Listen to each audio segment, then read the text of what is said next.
வேணுர் Maduro ரேணுர் மதுரஹா பாணிர் மதுரஹா பாதௌ மதுரௌ நிருத்யம் மதுரம் சக்கியம் மதுரம் மதுராதிபதேர் அகிலம் மதுரம். கண்ணனுடைய குழலூதல் மதுரமானது. அவனுடைய திருவடி தூளி பாததூளி இன்னும் மதுரமானது. பெருமானுடைய திருக்கையோ மிக இனிமையானது. அவனுடைய திருவடி தாமரைகளோ தாமரைகளை விட மென்மையாய் இனிமையானவர்களாக இருக்கும். நிருத்யம் மதுரம், அவன் ஆடுகிற ஆட்டமும் பாடுகிற பாட்டும் இனிமையானவை.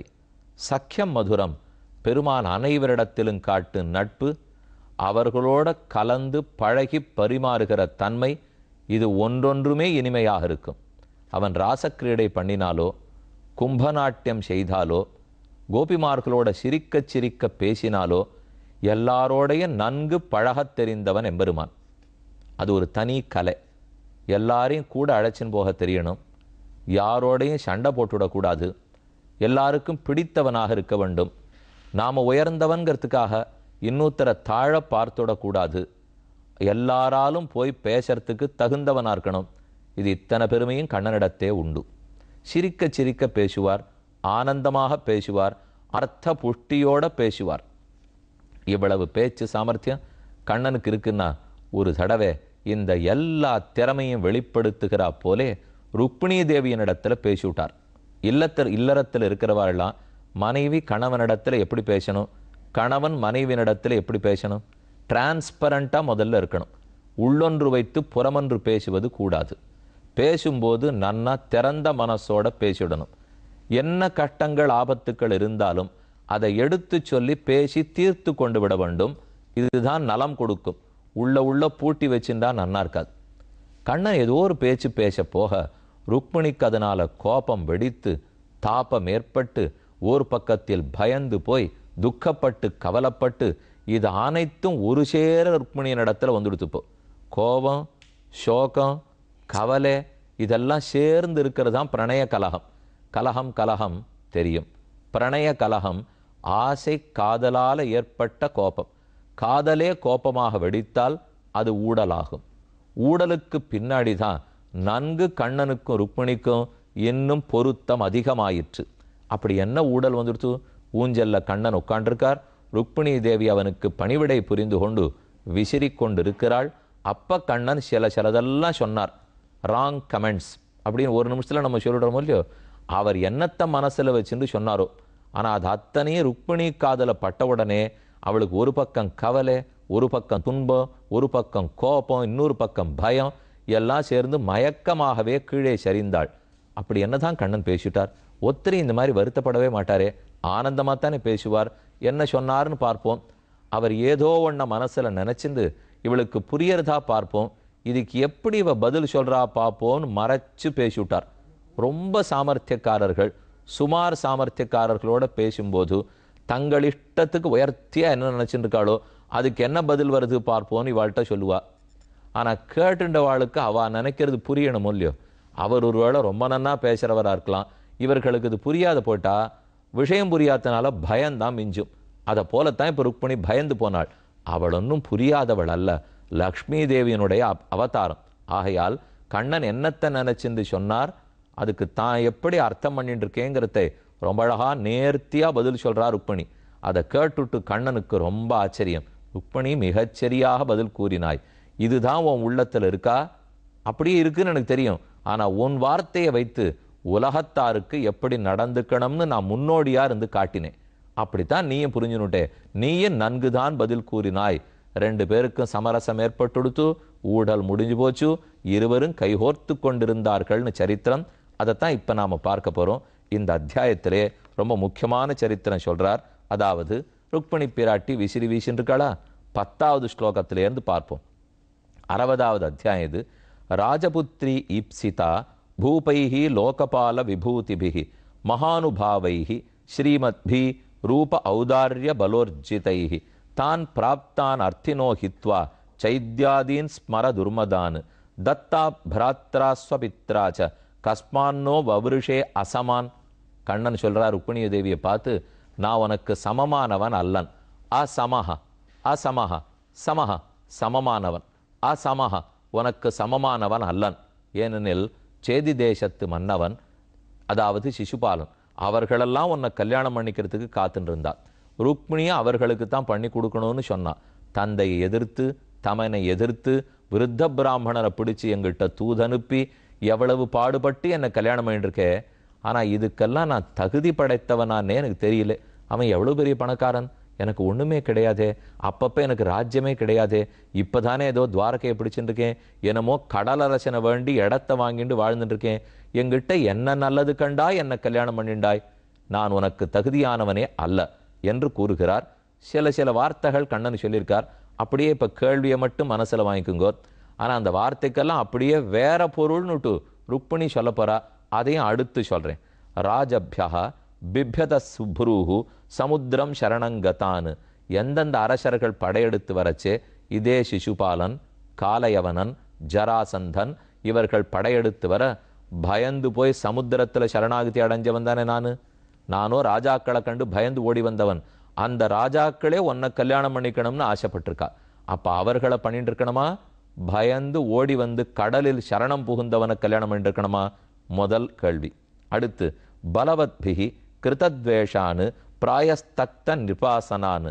பலவத்பிகி கிருதத்வேஷான், தன்னை விட பலசாலிகளிடத்தே விரோதம் பாராட்டக்கூடாது.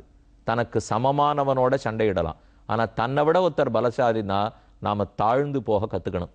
அது தெரியாதவன் நான். என்னை விட பலசாலிகளிடத்துல நான் சண்டை போட்டேனோ இல்லையோ, இப்படி இருக்கிறவனை கல்யாணம் பண்ணிக்கிறது பெண்ணுக்கு அழகல்ல. அவள் வாழ்க்கையில் எப்பவும் பயப்பட்டுட்டே இருக்கணும். என்ன பலசாலிகளோட விரோதம், கணவனுக்கு என்ன ஆயிடுமோன்னு பயந்துட்டே இருக்கும். என்னை பண்ணிட்டதே தப்பு. மூணாவது பிராயா தியக்தன் ரிபாசனான். எனக்கு முதல்ல பட்டாபிஷேகமே கிடையாது ருக்மிணி. யயாதி எதுவுக்கு சாபமிட்டான், அதனால பட்டாபிஷேகத்தை இழந்த குலம் எது குலம். முதல் 10 வருஷம் ஒன்றுமே இல்லை. அப்புறம் உக்ரசேரனுக்கு பட்டாபிஷேகம் பண்ணேன். அப்புறம் அவர் தான் ஆண்டுன்னு இருக்கார். நானா ஒரு இடத்த பிடிச்சிருந்து அரசன் என்று பிரகடனப்படுத்திட்டு இங்கே வந்து உட்காண்டிருக்கேன். அப்போ எனக்கு ராஜாவே இல்லையே நான். ஆனால் நீ பீஷ்மகனுடைய பெண், குண்டினபுரத்துக்கு தலைவி, உயர்ந்த விதர்ப்ப தேசத்துக்கே மன்னன் உன் தந்தை. தந்தை மன்னனாக இருக்க ஒண்ணுமில்லாத என்னை போய் கைப்பிடித்திருக்கிறாய். எனக்கு சிங்காசனமே இல்லையே, ஆசனமே இல்லை. நாலாவது சொல்றார், அஸ்பஷ்ட வர்த்மனாம் பும்சாம் ஆலோகபத மீயுஷாம். மற்றொன்று, ஒரு பெண்ணு ஒரு ஆணை கல்யாணம் பண்ணிக்கணும்னால் அவனை பற்றின அனைத்து நன்னா தெளிவாக தெரியணும். அவர் என்ன வேலை பார்க்குறாருன்னு தெரியாது. கார்த்தால போவார், மாலையில் வருவார், யார்கிட்டையும் பேசுகிறார், யார்கிட்ட பேசுகிறார் தெரியாது. ஆஃபீஸ் ஃபோன் நம்பர் கொடுங்கன்னா கொடுக்க மாட்டார். இதை போல் நட உடை பாவனை, எங்கே போகிறார் எங்கே வரார் இப்படிங்கிறதெல்லாம் தெரியாத இருக்கான்னு வச்சுங்க, அவனை ஒரு பெண்ணு கல்யாணமே பண்ணிக்கூடாதான். கண்ணன் ருக்மிணி இடத்துல சொல்கிறார், என்னை பற்றி ஏதானு தெரியுமா, நான் என்ன பண்ணுறேங்கிறது ஒருத்தருக்குமே தெரியாதே, நான் ஏன் இஷ்டப்படி நான் நடந்துப்பேன், எல்லாருக்கும் என்னை தேடிண்டே இருக்காளே, என்னை ஒருத்தரும் கண்டுபிடிச்சதே கிடையாதே, அப்போ என் போக்கே புரியாதோ இல்லையோ. போக்கு புரியாத ஆண்மகனை கல்யாணம் பண்ணி கொண்டால் பெண்ணு துன்பப்படுவாள். என்னை தீர விசாரிக்காம நீ கல்யாணம் பண்ணிட்டு இருக்கே, நாலாவது தப்பு. அப்புறம் அஞ்சாவது சொல்றார், நிஷ்கிஞ்சனாவயம் சஸ்வத் நிஷ்கிஞ்சன ஜனப்பிரியாக. நிஷ்கிஞ்சனா, கிஞ்சித்து ஒரு துளி கூட எங்கிட்ட சொத்து கிடையாது. எனக்கு தெரிஞ்சதெல்லாம் வெண்ணையும் பாலும் தயிரும். 10 ஆண்டுகள் இப்படித்தான் வளர்ந்துருக்கேன். அப்போ ஒரு துளியும் எங்கிட்ட இல்லை. சல்லிக்காசு அற்றவன். என்னுடைய தொண்டர்கள் எப்படிப்பட்டவா தெரியுமா, ஒண்ணுமே இல்லாத அவர்களும் சல்லிக்காசு இல்லாதவா. எங்கிட்டையும் காசு பணம் ஐஸ்வர்யம் இல்லை, என் தொண்டர்களிடத்திலையும் ஒண்ணுமே கிடையாது. இப்படிப்பட்டவனையா நீ கல்யாணம் பண்ணி கொள்வாய்? 5 6 சொன்னார். அப்புறம் 7 சொல்றார், தஸ்மாத் பிராயேண நஹ்யாட்யா மாம் பஜந்தி சுமத்தியமே யயோர் ஆத்மசமம் வித்தம் ஜன்மைஸ்வாகிருதிர் பவஹ தயோர் விவாஹோ மைத்ரீச்ச ந உத்தம அதமயோஹோ குவச்சித்து. எப்பவுமே உயர்வு தாழ்வு இருக்கிறவர்களோட கல்யாணம் பண்ணிக்க கூடாது. நீயோ மிக உயர்ந்த குடும்பம், மிக உயர்ந்த அரச பதவி, நானோ மிக தாழ்ந்தவன். உயர்வு தாழ்வு பார்த்துத்தானே பெண்ணு கல்யாணம் பண்ணிக்கணும். ஒரு பெண்ணே இந்த வீட்டு வசதி வாய்ப்பை விட அதிகமாக இருக்கிற பிள்ளை வீட்டில் கொடுக்கணும்னு தானே எல்லாருமே ஆசைப்படுவா. உனக்கு சமமாக கூட நான் இல்லையே, ஏமாந்து போயிட்டியே. அப்புறம் கடைசியாக சொல்றார், விருத்தாவயம் குணைர்ஹீனா பிக்ஷுபிகி ஸ்லாகிதா முதா அதாத்மனோனுரூபம் வை பஜஸ்வ க்ஷத்ரிய ரிஷபம் ஏனத்வாம் ஆசிஷ சத்யா இஹாமுத்திரச்ச லப்ஸ்யசே. பெண்ணே கடைசியாக சொல்கிறேங்கள், என்னை யார் தெரியுமா பின்தொடர்ந்து வருவா? அரசர்கள்லாம் தேடின்னு வரமாட்டா.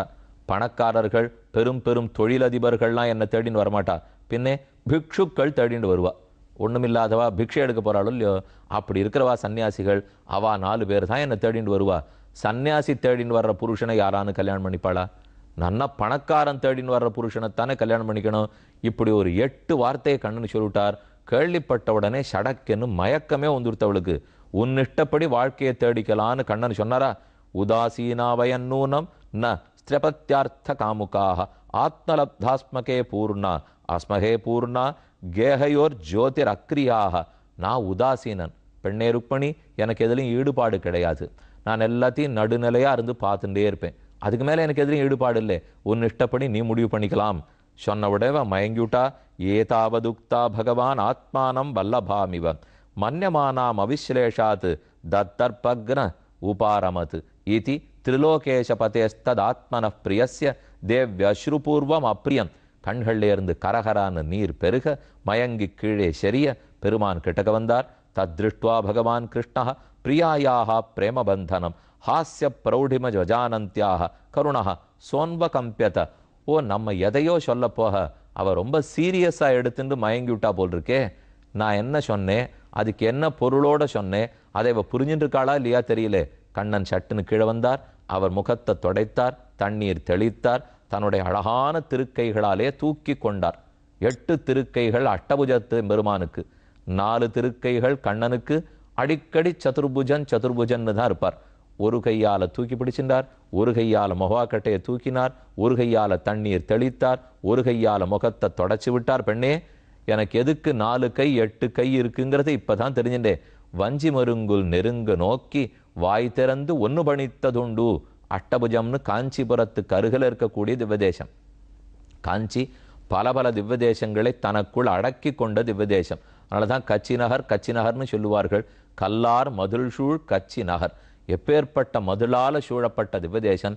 8 திருக்கரங்கள் எதற்கு இருக்குன்னா, தன்னுடைய மகிழ்ச்சிகள், தனக்கு பிரியமான பக்தர்கள் அவர்கள் கீழே சரிஞ்சுட்டார்கள் என்னால் அந்தந்த கையால பிடிச்சு தூக்கி அவ மொஹாவாக்கட்டையை தூக்கி கண்ணன் பேச போறாராம். அதனாலதான் 8 திருக்கரங்களோட சேவை சாதிக்கிறார் போலும். பர்யங்காத் அவருஹ்யாசு தாமுத்தாய சதுர்புஜா கேஷான் சமுக்கிய தத்வக்திரம் பிராமிருஜத் பத்மபாணினா. தன்னுடைய தாமரை கைகளாலே அவள் தாமர முகத்தை வருடி பிரமுர்ஜ்ய அஸ்ருகலே நேத்ரே ஸ்தனௌச்ச உபஹதௌ சுச்சா சாந்த்வயாமாச சாத்வஜ்ஞ கிருபயா கிருபணாம் பிரபு. அவளை நன்னா ஆஸ்வாசப்படுத்திட்டு, பெண்ணே என்ன நடந்தது, எதனால இந்த மாதிரி நீ பேசிவிட்டாய் என்ன அவளுக்கு சமாதான மொழிகள் சொல்ல. அயம்ஹி பரமோலாபா கிருஹேஷு கிருஹமேதினான். வீட்டின்பத்திலே இருப்பவர்களுக்கு, இல்லறத்தவர்களுக்கெல்லாம் வேடிக்கை பேச்சு பேச மாட்டாளா? அதற்குள்ள அதை போய் இவ்வளவு சீரியஸா எடுத்துனுட்டியானா? நான் பேச்சுக்கு உனக்கு அர்த்தம் புரியலையா அப்படின்னு திரும்ப ருக்மிணி இடத்துல கேட்கிறார். அவ மெதுவா ஆஸ்வாசப்படுத்தின்னு பேச ஆரம்பிக்கிறார். சத்தியம் பயாதிவ குணேபிய உருக்கிரமாந்தகா சேதே சமுத்திர உபலம்பன மாத்திர ஆத்மா. வாஸ்தவம், நீர் மன்னர்களை கண்டு பயந்து சமுத்திரத்துக்கு போனேன்னு சொன்னீரே. உலகத்தில் இருக்கிற இந்திரியங்கள் கெட்டவர்கள், இவர்களிடத்திலேந்து விலகி திருப்பார்க்கடலில் படுத்து கொண்டிருக்கிறீர். அதைத்தான் சமுத்திரத்தை அடைஞ்சதா சொன்னீர் போல் இருக்கு. அடுத்து பலவான்களிடத்துல விரோதித்தேன்னு சொன்னீரே. ஆமா, எல்லா புலன்கள், காமம், குரோதம், ராவணன், கும்பகர்ணன், சிசுபாலன், இது போல பலவான்களை எப்போதும் விரோதித்திருக்கிறீர். நித்தியம் கதிந்திரிய கணைகி கிருத விக்கிரகஸ்துவம் துவத் சேவகைகி நிருபபதம் விதுதம் தமோந்தம். 3வது சொன்னீரே, அதாவது பலவத்பிகி கிருதத்வேஷான், எனக்கு ஆசனமே கிடையாதுன்னு சொன்னீரே. வாஸ்தவம், நீர் சிங்காசனத்தில் எப்பவுமே உட்கார்றதில்லை. ஏனெனில் பக்தர்களுடைய ஹிருதயமாகிற ஆசனத்திலே அமர்ந்திருக்கிறீர். நீர் இந்த சிங்காசனத்தில் உட்கார மாட்டீர், ஆனா உன் அடியார்களுடைய ஹிருதயத்துல சிம்ஹாசனத்தில் உட்காண்டிருக்கிறே. அடுத்தது சொன்னீர், உன் கையில் ஒன்றுமில்லை, உன் பக்தர்கள் கையிலும் ஒன்றுமில்லைன்னு சொன்னீர். நிஷ்கிஞ்சனாவயம் கிஞ்சித்துமில்லைன்னு என்ன சொன்னீர்னால், இன்னும் அடைய வேண்டியது ஒன்றுமில்லைன்னு சொன்னாராம். கையில ஒண்ணுமில்லைன்னு சொல்லல, இனிமேல் நான் அடைய வேண்டியது ஒன்றுமில்லை, அனைத்தும் என்னிடத்திலே உள்ளது. சரி, உன் பக்தர்களுக்கு ஒண்ணுமில்லைன்னு சொல்லிட்டீரே. என்னையே அவர்கள் அடைந்து விட்டபடியால் மற்ற எந்த சொத்தையும் புல்லுக்கு சமமாகத்தான் மதிப்பார்கள் அப்படின்னு நினப்புல சொன்னீர் போல் இருக்கு.